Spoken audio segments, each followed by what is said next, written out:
The little ballerina began dancing again. She twirled round and round gracefully in her pretty pink dress. When the music stopped, she heaved a sigh of relief. "I'm tired," she sighed. "I don't want to dance any more." Just then, the music started playing again.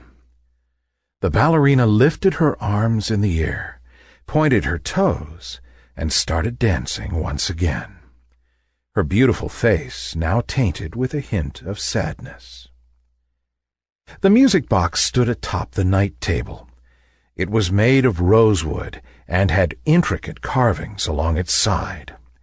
Its lid was encrusted with tiny ruby-red stones. On its right side was a little golden key. When the key was wound, the music box played a quaint melody that sounded like raindrops falling into a glass tumbler. But its real beauty lay inside. When the lid was opened, a beautiful toy ballerina was revealed. She sat upon a miniature red velvet stool. When the music began, she would rise and start dancing until the melody ended. It was a beautiful and rare music box, the only one of its kind in the whole world. "I hate this stupid music box. It's like a cage. I want to be a real ballerina. I want to see the world beyond the four cramped walls of this dumb box," the little ballerina cried. But no matter how hard she tried, she couldn't break away from the music box. She tugged, she pulled, and she wriggled, but she remained glued to the tiny velvet stool.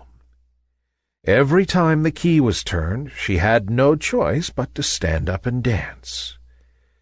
Often she would weep, even while she was dancing, but no one saw her tiny tears, and no one knew the turmoil that raged in her heart.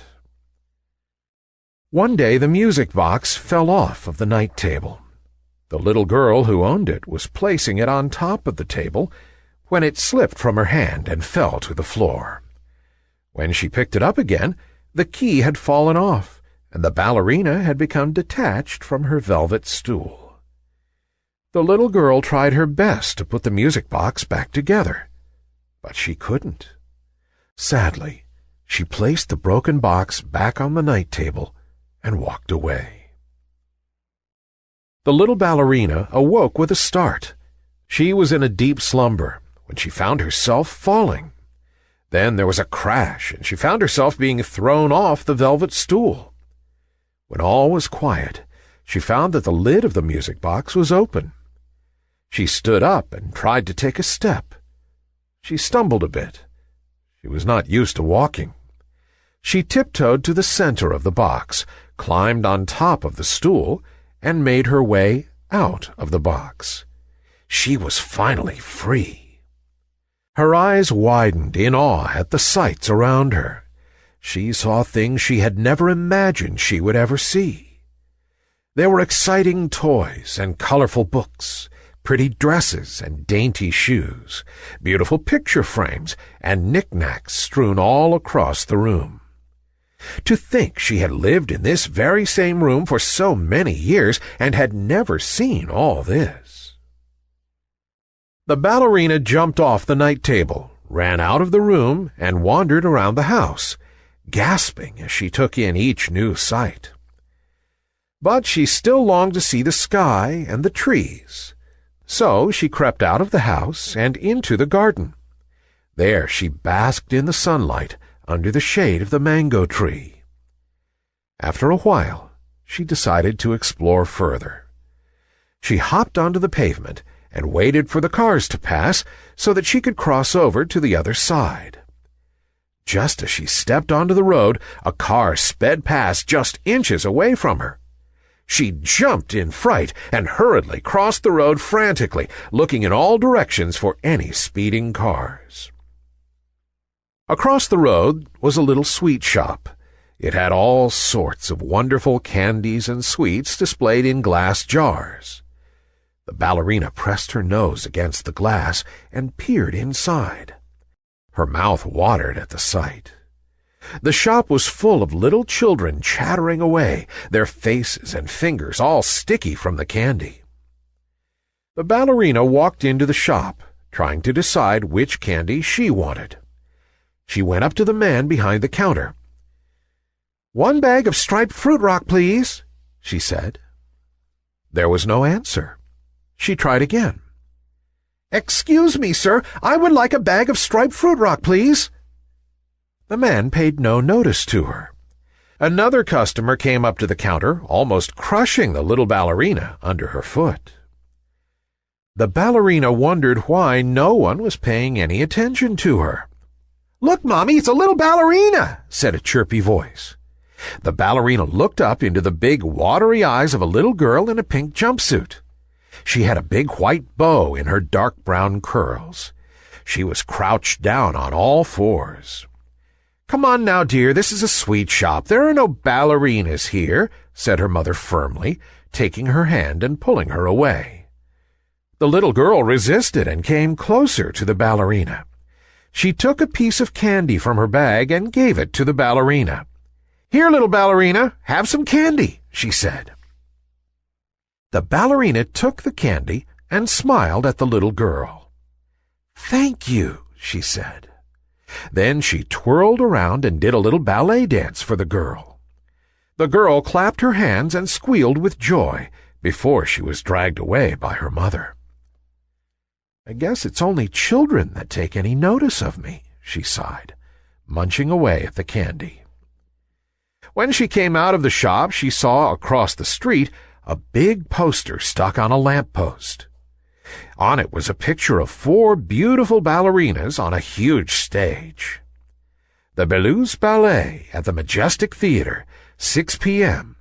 Tickets available at the venue. "How lovely, a ballet show! I must go see it," the ballerina said. The ballerina took a little nap for a while. She awoke all excited with the thought of watching the ballet show. "Who knows, maybe they will offer me a job. I could be one of those lovely ballerinas dancing on the stage. I will travel the world to exotic places and perform in the biggest shows. I will be a famous ballerina one day," the ballerina cried, her eyes lighting up. The theater was filled with people. There was a long queue for the tickets. The ballerina skipped past the line and entered the theater. She stood there dumbfounded in awe. The theater was grand. Its walls were covered with majestic carvings. There were rows and rows of seats. Suddenly a bell rang and everyone hurried to their seats. The ballerina ran up to the very first row and sat down under one of the seats. The show was about to begin. The red velvet curtain rippled as it was raised. The stage was dark. The orchestra began playing a beautiful symphony. Then a soft light appeared to reveal 4 beautiful ballerinas. Slowly they lifted their slim arms and began to dance as if the music was bringing them to life. The little ballerina couldn't take her eyes off them. She longed to jump up on the stage and dance along with them. She longed to dance freely of her own accord, rather than being bound by the music box. Her eyes filled with desire. She didn't even realize when the show was over.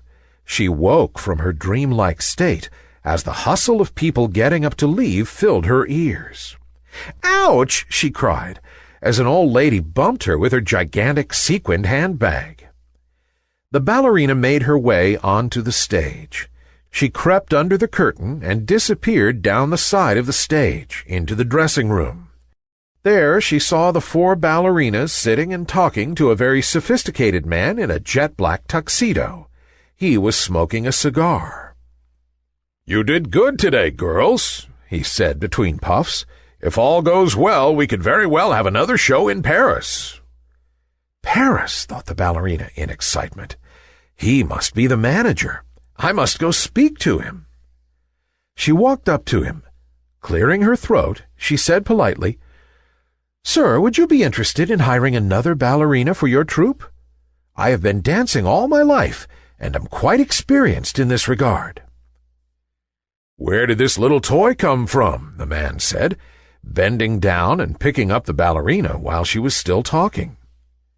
"How strange!" the man's voice boomed in her ears. "Someone must have dropped it here by mistake." "It's so adorable!" cried one of the ballerinas, taking the ballerina from the man. "Ew, it's all dirty and sticky," another ballerina said, taking the ballerina and throwing her into a corner. The little ballerina winced as she hit the floor. "They think I'm a toy," she cried in dismay. Just then a scuffling by her side made her jump. She screamed as hard as she could when she saw a monstrous black mouse sniffing at her, its long whiskers bobbing up and down. She tried to run, but her dress was stuck under the mouse's paw. She pulled harder, and the hem of her dress tore. But she managed to escape. She ran and ran as fast as she could. It was already nighttime. She looked around for some food and shelter, but could find none. She shivered and sat down on the pavement and began weeping again. She missed the warmth and comfort of the music box.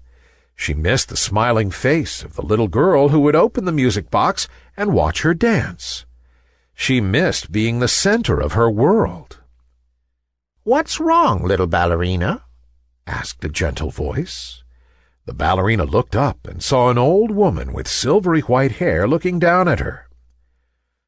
I'm cold and hungry and scared." "Wait a minute," said the ballerina in surprise. "How come you're talking to me? Only children talk to me." The old lady sat down beside the ballerina. "I'm the one that made you," the lady said. "I'm a toy maker. My shop is just down the street.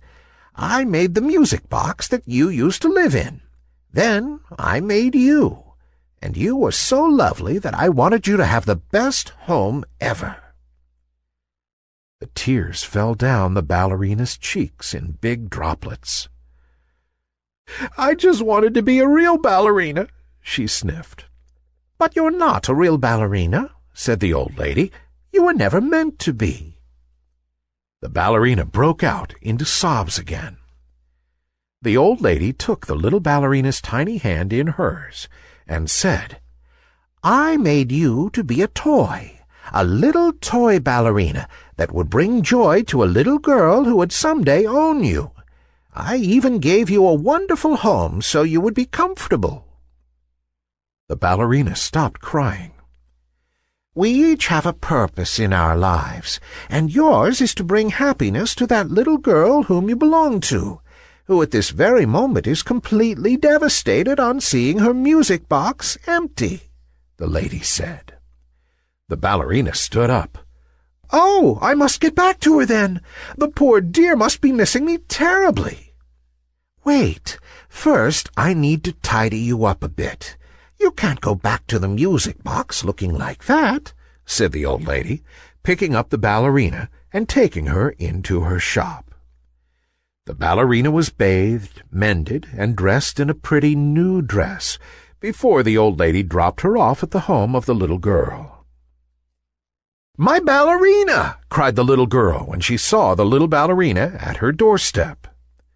The ballerina was fixed back onto the velvet stool in the music box, where she danced and danced for years to come. After all, there was really no other place she'd rather be.